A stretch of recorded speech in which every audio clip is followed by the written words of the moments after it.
Praise the lord. యేసుక్రీస్తు నామమున దేవుడు మీ ఇంటికి రక్షణ కలగజేయును గాక.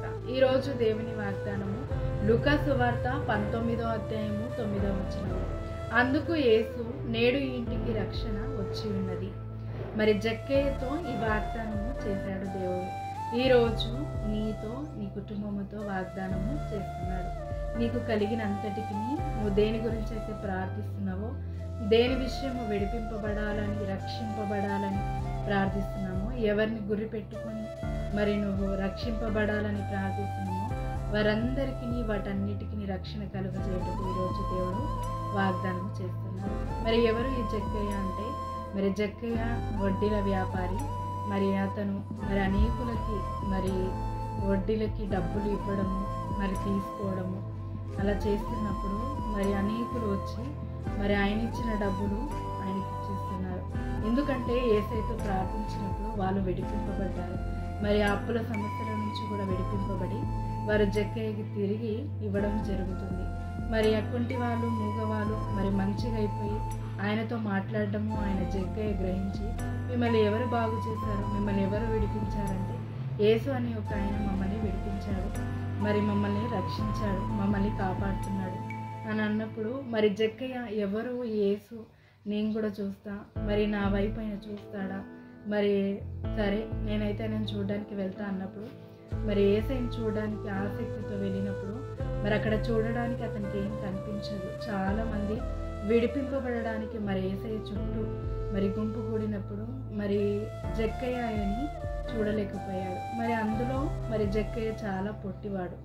మరి ఆయన ఏం చేశాడంటే, ఒక చెట్టు ఎక్కితే నేను క్లారిటీగా చూడొచ్చు అని చెప్పేసి ఒక చెట్టు ఎక్కి చూశాడు. అయితే అప్పుడు యేసయ్య కూడా నన్ను ఆసక్తిగా ఎవరు వెతుకుతున్నారు అని చూసినప్పుడు జక్కయ్య కనిపించాడు. అప్పుడు జక్కయ్యతో అంటాడు, జక్కయ్య చెట్టు దిగిరా, నేడు నీ ఇంటికి రక్షణ వచ్చి ఉన్నదని. మరి ఆ గృహానికి దేవుడు రక్షణ కలుగజేశాడు. ఆసక్తితో ఉన్న ప్రతి ఒక్కరిని దేవుడు రక్షిస్తాడు. రక్షించడానికి ఆయన ఈ లోకానికి వచ్చి ఉన్నాడు.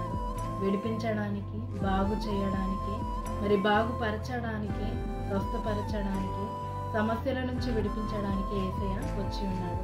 మరి ఎవరైతే బాధపడుతున్నారో వారిని ఓదార్చుటకు మరి యేసయ్య వచ్చి ఉన్నాడు. ఈరోజు దేవుడు నీ జీవితంలో ఎలాంటి పరిస్థితులైనా, ఎలాంటి మలుపులున్నా, ఎలాంటి క్లిష్ట పరిస్థితులున్నా వాటన్నిటిని విడిపించే సమర్థుడు యేసయ్య. ఎలా అయితే జక్కయ్యకి రక్షణ దయచేశాడో నీకును, నీకు కలిగిన నీ కుటుంబానికి, సమస్తానికి దేవుడు కలగజేయును కాక. ఆమేన్. ప్రార్థించుకుందాం. తండ్రి, యేసుక్రీస్తు నామమున జక్కయ్య విషయంలో నువ్వు అద్భుతం చేసి ప్రభా, నేడు ఈ ఇంటికి రక్షణ కలిగింది అని చెప్పిన దేవ, నేడు మా ఇంటికి రక్షణ కలుగును గాక అని ఈరోజు నువ్వు చెప్పిన తండ్రి నీకు వందనాలు. మరి మా బంధువులు, మా మిత్రులు, స్నేహితులు, తోబుట్టులు, ఇరుగు పొరుగు వాళ్ళు, మా రాష్ట్రము, నగరము, దేశము, మా పట్టణము, మరి ప్రపంచము రక్షణ పొందేలాగని కృప దయచేయి. ప్రార్థించడం మా వంతు తండ్రి, నీవే సహాయం చేసి వారిని రక్షించడం నీ వంతు. ఆసక్తితో మేము ప్రార్థిస్తుండగా తండ్రి, మా కుటుంబం ప్రతి ఒక్కరూ రక్షింపబడి తండ్రి నీతో ఉండులాగా సహాయం చేయమని నువ్వు గొప్ప కార్యము చేసి నేడు మా ఇంటికి రక్షణ కలుగజేసినందుకు వందనాలు చెల్లిస్తూ యేసుక్రీస్తు నామమున ప్రార్థిస్తున్నాను తండ్రి. ఈ వాగ్దానము అందరి జీవితంలో నెరవేర్చబడింది.